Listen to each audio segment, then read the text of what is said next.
Hello అండి, welcome back to our channel. Secretary కథలో తరువాత భాగం తెలుసుకుందాం.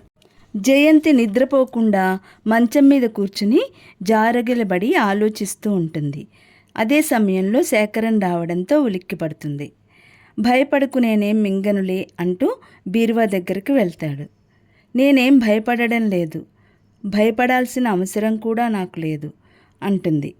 బీరువా తెరుస్తున్న అతను తల తిప్పి ఇటువైపు చూశాడు. చిత్రంగా ఉంది ఆ చూపు. మరి ఉలిక్కిపడడం దేనికి? పరధ్యాసగా ఉన్నప్పుడు హఠాత్తుగా శబ్దం వింటే శరీరం దానంతటదే ఉలిక్కిపడుతుంది అంది జయంతి.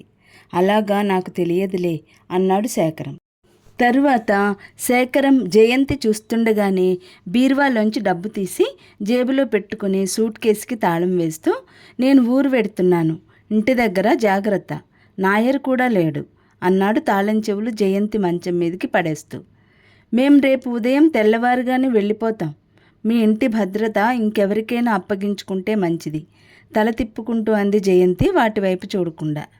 సరే అయితే, తాళం చెవులు చేతిలోకి తీసుకుని అతను వెళ్ళిపోయాడు. జయంతికి నీరసం వచ్చింది. ఏ ఊరు, ఎన్ని రోజులు ఏం చెప్పలేదు. అతను అర్జెంటుగా 1-2 రోజుల్లో వస్తే ఉండడానికి తనకు అభ్యంతరం లేదు. కానీ అతను లోపలికి రావడం, ప్రసన్నంగానే వచ్చి గంభీరంగా తిరిగి వెళ్ళిపోవడం జయంతి దృష్టిని దాటిపోలేదు. అయినా ఇదేమిటి, అసలు అతను పరిచయం అనేది లేనప్పుడు అంత ఆప్యాయంగా స్నేహపూర్వకంగా మాట్లాడిన మనిషి ఇప్పుడు ఇలా అంటనట్టుగా ఉండడానికి కారణం ఏమిటి? ఎవరైనా పరిచయం అయిన తర్వాత దగ్గరకు వస్తారు. ఇతను విడిపోయాడెందుకు? ఇదే అతని అసలు స్వరూపమేమో అనిపించింది. శేఖరం ఊరు వెళ్ళిపోతే ఇల్లు వదిలిపెట్టి బామ్మ రావడానికి ఒప్పుకుంటుందా అని అనుమానం కలిగింది. అదే నిజమైంది కూడా. 4 రోజుల్లో వచ్చేస్తానన్నాడు. ఇన్నాళ్ళు ఉండి ఈ కాస్తలో తొందరపడడం బాగుంటుందా? అతను మనకింత చేస్తే అంటూ. అబ్బా, నీ మాటలు వినాలంటేనే విసుగు. జయంతి విసురుగా అని అక్కడి నుంచి వెళ్ళిపోయింది. తను తిరస్కరించిన తాళం చెవుల గుత్తి బామ్మ కొంగుకి వేళ్లాడుతోంది. శేఖరం ఊరు వెళ్ళి దాదాపు 20 రోజులవుతోంది. అతను తిరిగి రాలేదు. కనీసం ఫలానా కారణం వల్ల రాలేకపోయానని ఉత్తరం కూడా రాయలేదు. నీ తిక్క కుదిర్చి నిన్నిక్కడే ఉంచాలని అలా చేశాడేమో అంది సునంద రహస్యంగా. చీపో, నీకు బుద్ధి లేదు కసురుకుంది జయంతి. శేఖరం క్షేమం గురించి కబురు తెలియలేదని బామ్మగారికి ఆదుర్ద ఎక్కువైంది. 4 రోజుల్లోనే వచ్చేస్తానని చెప్పాడు. 20 రోజులు దాటిపోయాయి. అబ్బాయి రాలేదేమో అంది ఆవిడ. ఆయనకిలా వెళ్ళిపోయి ఉండడం అలవాటే బామ్మ అంది విసుగ్గా జయంతి. పైకి పట్టనట్లు అలా అందే కానీ లోపల కనీసం ఉత్తరమైనా రాయలేదెందుకు అనే అనుమానం కలుగుతూనే ఉంది. ఒకవేళ సునంద మాటే నిజమేమో. వెళ్లే రోజున జరిగిన సంఘటనకి తన మీద కోపం వచ్చిందేమో. అయినా తనకేం తెలుసు అతనప్పుడే ఊరు వెళ్ళిపోతున్నాడని? అసలు ఇంత చేసిన మనిషి అలా నిర్లక్ష్యంగా ఎందుకు మాట్లాడాలి? కొంచెం ఆప్యాయంగా మాట్లాడితే తను కూడా అలాగే మాట్లాడేది కదా. అతని మాటలు ప్రవర్తన గుచ్చినట్టే ఉన్నాయని స్పష్టంగా కనిపిస్తుంటే ఏం చేయాలి? ఏదెలా ఉన్నా రోజులు క్షణాల్లా గిర్రున తిరిగిపోతూనే ఉన్నాయి. అడపాదడపా శివరాం వస్తూనే ఉన్నాడు. అతనితో పాటు ప్రకాశం కూడా అప్పుడప్పుడు వస్తున్నాడు. వచ్చినప్పుడల్లా వాళ్ళ చేతుల్లో పువ్వులు పళ్ళు తప్పకుండా ఉంటాయి. వాళ్ళొచ్చినప్పుడల్లా గంటలు నిమిషాల్లా దొల్లిపోతాయి. బామ్మగారికి కూడా శివరాం కబుర్లు నచ్చుతున్నాయి. బామ్మకి కామేశ్వరమ్మ గారికి స్నేహం బాగా కలిసిపోయింది. ఓ రోజు ఆవిడ వచ్చినప్పుడు అక్కడ సునంద కూడా ఉంది.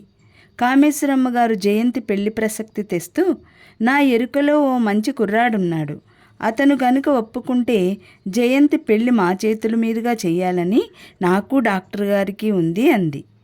ఎవరది చెప్పండి, ఇంకా ఆలస్యం చేస్తారేమంది బామ్మగారు ఆదుర్దాగా.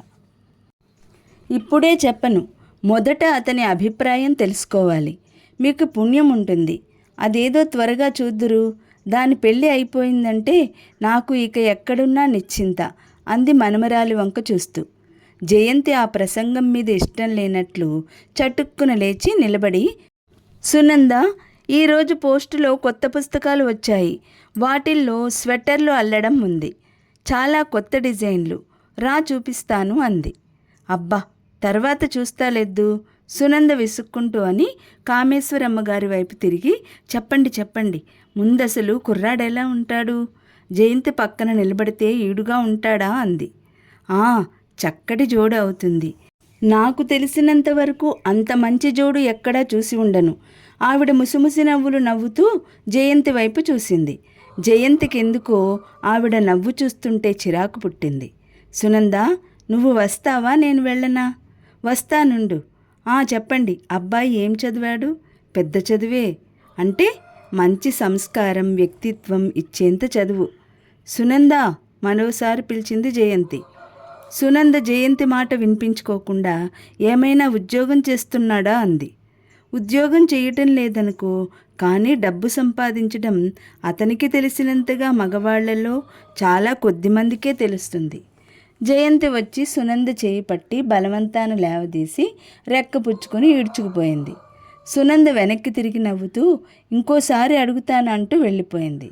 అవతలికి వచ్చేసిన తర్వాత ఏమిటా వెధవ తొందర, ఇప్పుడు ఆ పుస్తకాలు చూడకపోతే కొంప మునుగుతుందా అంది చిరుకోపని నటిస్తూ.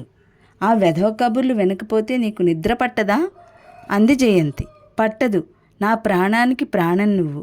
నీకు కాబోయే మొగుడు ముందు నాకు నచ్చాలి. ఆ మాట మర్చిపోకు. కల్లో కూడా మర్చిపోను. మరి పాపం ఆవిడంత ఉత్సాహంగా ఆ సంబంధం గురించి చెబుతుంటే, అవునులే, ఏం చదివాడో తెలీదు, ఉద్యోగం ఏమీ లేదు, కానీ డబ్బు సంపాదించగలడు అంటే ఎలాంటి మనిషో అర్థం కావటం లేదు నీకు. ఎలాంటి మనిషి అంటావు? ఏ వడ్డీ వ్యాపారం తిప్పేవాడో అయి ఉంటాడు. వాళ్ళకి ఉన్నన్ని తెలివితేటలు వాళ్ళు సంపాదించేంత డబ్బు ఇంకెవరు సంపాదిస్తారు? పోనీ నీకెలాంటి వాడు కావాలో చెప్పు. నేను అసలు పెళ్లి చేసుకుంటేగా. ఎప్పటికీ చేసుకోవా? కర్మ. మిస్సమ్మగా ఉండిపోవాలనుకుంటున్నావా ఏం? అదేం లేదు, ఇప్పుడప్పుడే చేసుకోను. అలా చెప్పు. కానీ నువ్వు చేసుకోవాలనేసరికి వయసు దాటిపోయి మొహం ముడతలు పడిపోయి అప్పుడు నువ్వు కావాలనుకున్నా ఎవరూ నీ మొహం చూడరు. ఈ రోజుల్లో చాలామంది అమ్మాయిలకి జరుగుతోంది అదే.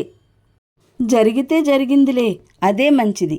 ఏ ముక్కు మొహం తెలియని వాడినో చేసుకుని వాడితో పెళ్ళైన మర్నాటి నుంచి నానా బాధలు పడుతూ క్షణం ఒక యుగంలో ఈడ్చే కంటే, పోనీ ముక్కు మొహం తెలిసిన వాడెవడైనా ఉంటే చెప్పు, యుగాలు క్షణాలుగా గడుపుదూ గాని అంది సునంద. ఏం, నువ్వు వెళ్ళి పెళ్లి సంబంధం మాట్లాడతావా? తప్పకుండా. ఆయన దగ్గరికి వెళ్ళి, ఓ మహానుభావ, నీ అదృష్టం ఏమని కొనియాడవలను? మా జయంతి లాంటి సౌందర్యవతి సుగుణాల పుట్ట నీకు భార్యగా దొరకబోతోంది అంటే అది కేవలం నీ కర్మ, చావు, ఏడువు, మొత్తుకో అంటావు, అంతేనా అంది జయంతి. సునంద నవ్వింది. వెంటనే చెంపలేసుకుంటూ, రామరామ, అలా అంటానా? ఒకవేళ ఎప్పుడైనా నీ కాబోయే భర్త అలా అన్నాడంటే అతను ఒకటి పిచ్చివాడైనా అయి ఉండాలి, లేకపోతే 2 గుడ్డివాడైనా అయి ఉండాలి అంది. ఆ రాత్రి పడుకోబోయే ముందు బామ్మగారు వికసించిన మొహంతో, కామేశ్వరమ్మ గారు చెప్పిన సంబంధం గనుకే అయితే జయ, మన కష్టాలు తీరినట్టే. నువ్వు చాలా అదృష్టవంతురాలివి అంది. నా అదృష్టం నాకు బాగా తెలుసులే బామ్మ, ఒకళ్ళు నాకు చెప్పక్కర్లేదు అంది విసుగ్గా గోడవైపు తిరిగి పడుకుంటూ. తర్వాత కదా రేపటి వీడియోలో తెలుసుకుందాం. వీడియో లైక్ చేయకపోతే లైక్ చేయండి, షేర్ చేయండి. మొదటిసారిగా చూసిన వాళ్ళు సబ్స్క్రైబ్ చేసుకోండి.